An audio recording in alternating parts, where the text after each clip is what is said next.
This book is called Gerald McBoing. It's a silly book about a silly boy. This is the story of Gerald McCloy and the strange thing that happened to that little boy. See that little boy? His name's Gerald. And there's his mom and his dad.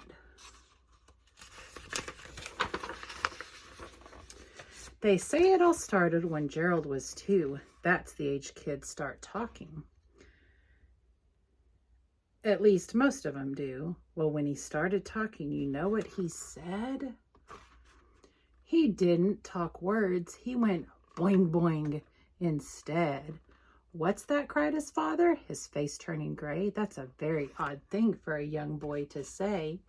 Look, this is Gerald, and he can't talk. He says boing boing. And poor old Gerald's father rushed to the phone and quick dialed the number of Dr. Malone. Come over fast, the poor father pled. Our boy can't speak words. He goes boing boing instead. So they had a doctor come to see Gerald. I see, said the doctor. It's just as you said. He doesn't speak words. He goes boing boing instead. I have no cure for this. I can't handle the care. And he packed up his pills and walked out of the place. Can't handle his case. Then months passed and Gerald got louder and louder till one day he went boom like a big keg of powder. Look at Gerald. It was then that his father said, this is enough. He'll drive us both mad with this terrible stuff. A boy of his age shouldn't sound like a fool. He's got to learn words. We must send him to school. So Gerald went off to school. So Gerald marched off, an obedient creature.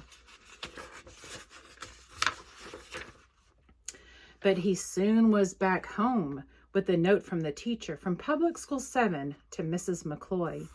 Your little son Gerald's a most hopeless boy. We cannot accept him, for we have a rule that pupils must not go cuckoo in our school. Your boy will go honk all of his life, I'm afraid. Sincerely yours, Fanny Schultz, teacher, 1st grade. He got sent home from school because he doesn't know how to talk.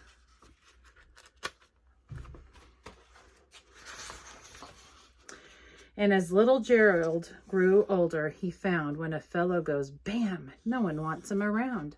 When a fellow goes shriek, skreek, he won't have any friends. For once he says clang, clang, clang, all the fun ends. Do you see him? He says clang, clang, clang. Nye, nye, all they shouted. Your name's not McCloy. You're Gerald McBoing Boing, the noise-making boy. They are not being nice. They're being very mean to Gerald.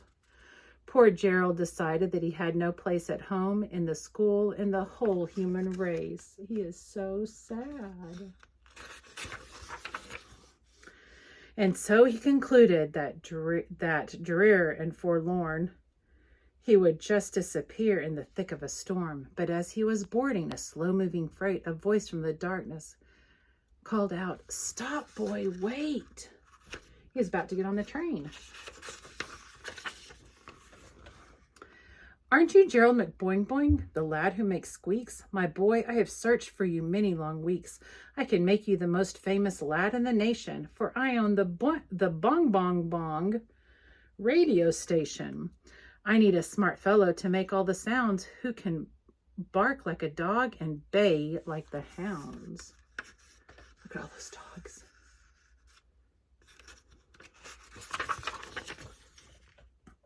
Your gong is terrific. Your toot is inspired. Quick, come to the bong bong bong McBoing Boing. You're hired. Now his parents, proud parents, are able to boast that their Gerald's clop clop bang is known coast to coast. Look at him. He's working and he's making noises for the radio station. You see the horse up here?